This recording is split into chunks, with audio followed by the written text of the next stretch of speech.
Hi പ്രിയ വിദ്യാർത്ഥികളെ, +2 NIOSൻ്റെ നിങ്ങൾക്ക് പഠിക്കേണ്ട വിഷയമാണ് പൊളിറ്റിക്കൽ സയൻസ്.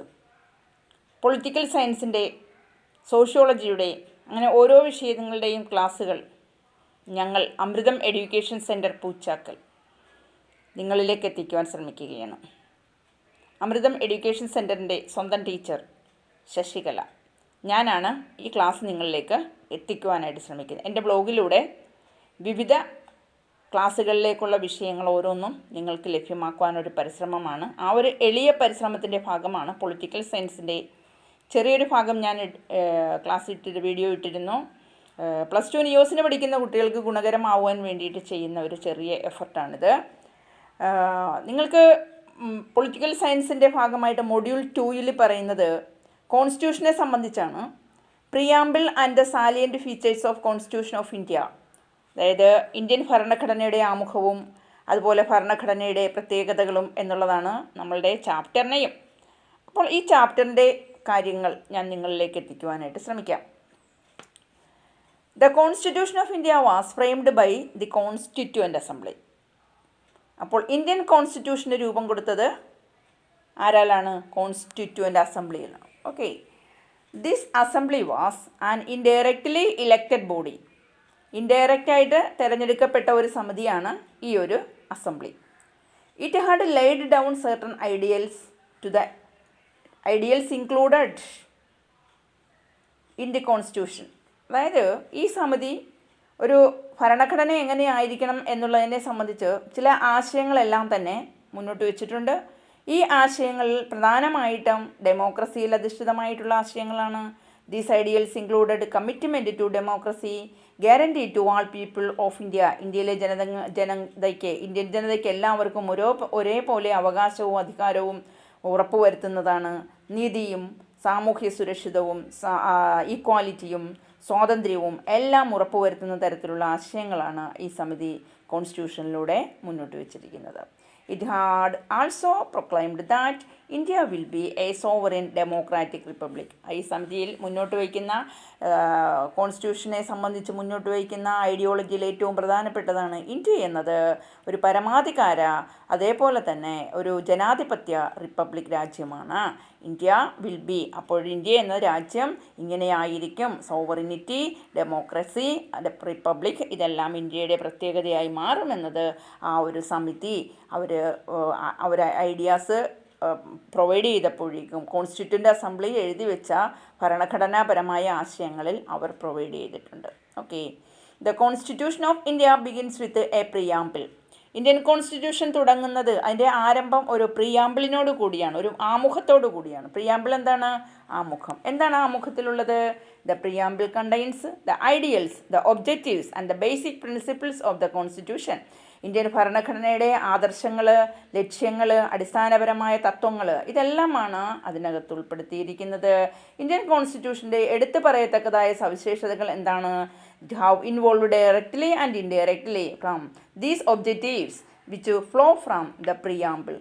അപ്പോൾ ഇന്ത്യൻ കോൺസ്റ്റിറ്റ്യൂഷൻ്റെ എടുത്തു പറയത്തക്കതായ സവിശേഷത എന്തെന്നാൽ ഈ കോൺസ്റ്റിറ്റ്യൂഷനിൽ ഉൾപ്പെടുത്തിയിട്ടുള്ളത് പ്രത്യക്ഷമായോ പരോക്ഷമായോ ഉൾപ്പെടുത്തിയിട്ടുള്ള കാര്യങ്ങളെല്ലാം തന്നെ അതിൽ പറഞ്ഞു വെച്ചിട്ടുള്ള ഒബ്ജക്റ്റീവ്സ്, അത് ഈ പ്രിയാമ്പിളിലൂടെ വന്നിട്ടുള്ളതാണ്. ഈ ആമുഖത്തിൽ പറഞ്ഞു വെച്ചിട്ടുള്ള കാര്യങ്ങളിലൂടെ തന്നെയാണ് ആ ഒബ്ജക്റ്റീവ്സിന് രൂപം കൊടുത്തിട്ടുള്ളത്. അതുകൊണ്ട് നമുക്ക് ഈ ഒരു സെക്കൻഡ് മൊഡ്യൂളിൻ്റെ അഞ്ചാമത്തെ ചാപ്റ്ററിലൂടെ നാം വരുമ്പോൾ നമുക്ക് പഠിക്കേണ്ടത് എന്തെന്നാൽ the framing of constitution, it's political philosophy as reflected in the preamble and the salient features of the constitution. അതായത് പൊളിറ്റിക്കൽ ഫിലോസഫി എന്താണ്, ഇന്ത്യൻ കോൺസ്റ്റിറ്റ്യൂഷൻ്റെ ആ ഒരു രൂപീകരണം, അത് പ്രിയാമ്പിളിൽ എങ്ങനെ റിഫ്ലക്റ്റ് ചെയ്യുന്നു, കോൺസ്റ്റിറ്റ്യൂഷൻ്റെ സവിശേഷതകൾ, ഇവയെല്ലാമാണ് നമുക്ക് ഈ ഒരു ചാപ്റ്ററിലുടനീളം പോകുമ്പോൾ പഠിക്കുവാനായിട്ട് കഴിയുന്നത്. Okay, so what about the objectives of Indian constitution?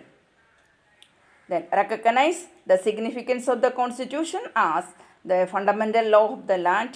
Then describe the composition of the constituent assembly and the role of the drafting committee and the objectives of the constituent assembly. അപ്പോൾ ഫസ്റ്റിലെ നമ്മൾ ഒബ്ജക്റ്റീവ്സിനെ സംബന്ധിച്ച് ഇത് പഠിച്ചു കഴിയുമ്പോൾ നാം അറിയാനിടയാവുന്ന ഒബ്ജക്റ്റീവ്സാണ് ഇവിടെ പറയുന്നത്. Identify the major features of constitution of India, They distinguish between a written and an unwritten as well as rigid and a flexible constitution, and also this lesson helps us to analyze the nature of the Indian Constitution. ഈ പാഠഭാഗം പഠിച്ചു കഴിഞ്ഞാൽ എന്തെല്ലാം കാര്യങ്ങളാണ് ഇതിലൂടെ നമുക്ക് മനസ്സിലാക്കുവാനായിട്ട് സാധിക്കുക എന്നുള്ളതിൻ്റെ ഒരു ചെറിയ രൂപമാണ് ഈ പറഞ്ഞത്. അപ്പോൾ നമുക്ക് ഇന്ത്യൻ കോൺസ്റ്റിറ്റ്യൂഷനെ സംബന്ധിച്ച് നോക്കാം. എന്താണ് ഇന്ത്യൻ കോൺസ്റ്റിറ്റ്യൂഷൻ? നമ്മുടെ ഈ ആധുനിക സമൂഹം അല്ലെ ആധുനിക രാഷ്ട്രം എന്ന് പറയുന്നത് അത് തീർച്ചയായിട്ടും മോഡേൺ സ്റ്റേറ്റ് എന്ന് പറയുമ്പോഴേക്കും അത് ഗവൺമെൻറ് ഓറിയൻറ്റഡ് ആണ്, ജനങ്ങളുടെ ക്ഷേമത്തിന് പ്രാധാന്യം നൽകുന്നതാണ് എന്ന് പറയാം.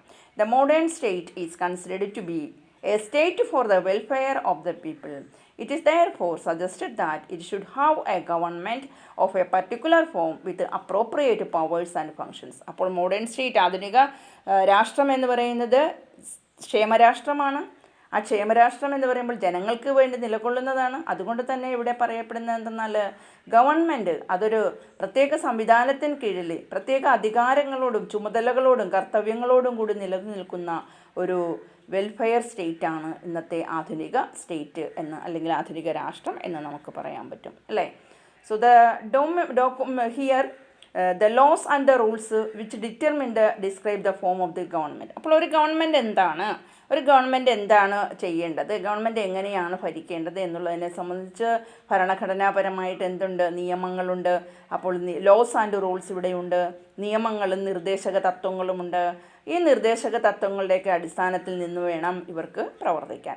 The relationship between the citizens and the government is called A constitution. അപ്പോൾ ഒരു കോൺസ്റ്റിറ്റ്യൂഷൻ, ഒരു ഭരണഘടന എന്ന് പറയുമ്പോഴേക്കും പൗരന്മാരും ഗവൺമെൻറ്റും തമ്മിലുള്ള ബന്ധമാണ് കോൺസ്റ്റിറ്റ്യൂഷനിലൂടെ അല്ലെ ഭരണഘടനയിലൂടെ ഉറപ്പാക്കേണ്ടതും. As such, a constitution is concerned with the two main aspects, the relation between the different levels of the government and between the government and the citizens. അതായത് കോൺസ്റ്റിറ്റ്യൂഷൻ പ്രധാനമായിട്ടും രണ്ട് പ്രധാനപ്പെട്ട ഭാഗങ്ങളെയാണ്, അതായത് വ്യത്യസ്ത തലങ്ങളിലുള്ള ഗവൺമെൻറ്റിൻ്റെ ആ ഒരു കാര്യവും അതേപോലെ തന്നെ ഗവൺമെൻറ്റും സിറ്റിസൺസുമായി ബന്ധപ്പെട്ട പ്രവർത്തനവും. അതായത് ഒരു ഭാഗത്ത് ഗവൺമെൻറ് എങ്ങനെ വ്യത്യസ്ത കാര്യങ്ങൾ വ്യത്യസ്ത പ്രവർത്തനങ്ങൾ ഏകോപിപ്പിച്ച് കൊണ്ടുപോകുന്നു എന്നുള്ളത്, എന്നാൽ മറുഭാഗത്ത് ഗവൺമെൻറ്റിനോട് അടുത്ത് നിൽക്കുന്ന വ്യക്തികളും എങ്ങനെയായിരിക്കണം എന്നുള്ളതിനെ സംബന്ധിച്ച്. അപ്പോൾ ഇതെല്ലാം കോൺസ്റ്റിറ്റ്യൂഷനിലെ രണ്ട് വശങ്ങൾ എന്ന രീതിയിൽ ടു മെയിൻ ആസ്പെക്ട്സ് ആണ്. അതിലൊരു aspect relation between the different levels of the government. The second one is the relationship between the government and the citizens. Okay, then you see a constitution is the basic fundamental law of a state. അപ്പോൾ എന്താണ് constitution എന്ന് പറയുന്നത്? ഒരു രാഷ്ട്രത്തിൻ്റെ അടിസ്ഥാനപരമായ നിയമങ്ങളെയാണ് constitution അഥവാ ഭരണഘടന എന്നതുകൊണ്ട് അർത്ഥമാക്കുന്നത്. It lays down the objectives of the state which has to achieve. അപ്പോൾ ഇതെന്താണ് മുന്നോട്ട് വയ്ക്കുന്നത്? ഒരു രാഷ്ട്രം നേടിയെടുക്കേണ്ടതായ ലക്ഷ്യങ്ങൾ എന്താണ്? അപ്പോൾ അതിന് വേണ്ടിയിട്ട് കോൺസ്റ്റിറ്റ്യൂഷണൽ ഫ്രെയിംവർക്ക് എങ്ങനെയാണ് രൂപപ്പെടുത്തേണ്ടത്?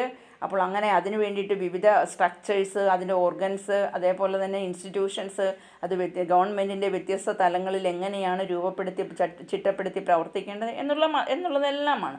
So we can say that it also provides for the constitutional framework, that is various structures and the organs of the governments at different levels.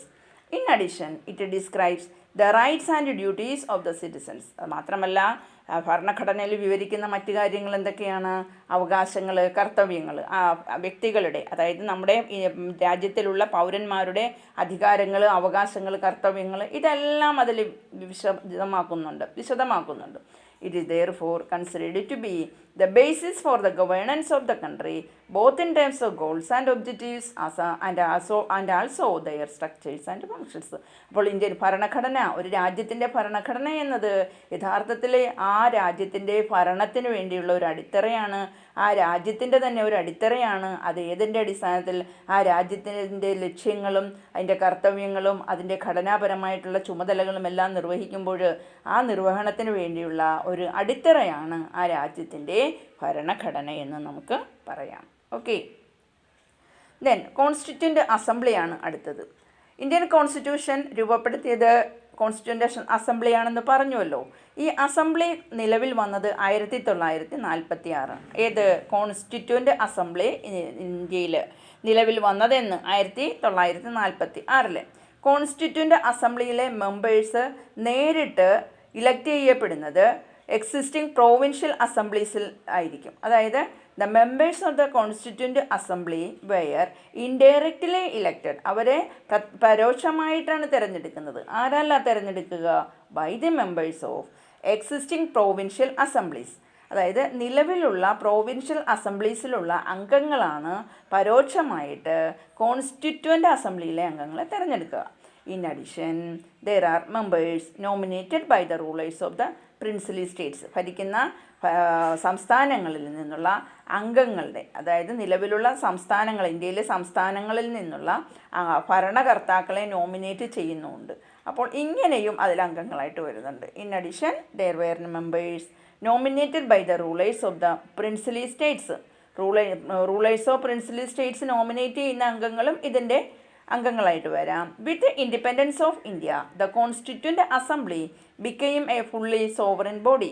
ഇന്ത്യക്ക് ജനാധിപത്യ രാജ്യമായി ഇന്ത്യക്ക് സ്വാതന്ത്ര്യം ലഭ്യമായതിനു ശേഷം ഇന്ത്യൻ കോൺസ്റ്റിറ്റ്യൂൻ്റ് അസംബ്ലി എന്നത് പരിപൂർണമായ ഒരു സോവറിനുള്ള ഒരു പരമാധികാരമുള്ള ഒരു സ്വതന്ത്രമായ പരമാധികാരമുള്ള ഒരു സഭയായിട്ട്, ഒരു അധികാര സഭയായിട്ട് മാറി.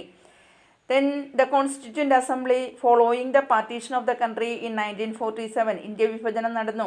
1947 അതിന് പാർട്ടീഷൻ ഓഫ് ദ, അതായത് ഇന്ത്യ വിഭജനത്തിനെ തുടർന്ന് 1947 ഏകദേശം 299 മെമ്പേഴ്സ് 1947 ഡിസംബർ 31 എന്ന രീതിയിൽ ഇത്രയും അംഗങ്ങളെ ചേർത്ത് ഇന്ത്യൻ കോൺസ്റ്റിറ്റ്യൂൻ്റ് അസംബ്ലിക്ക് രൂപം കൊടുത്തിരുന്നു.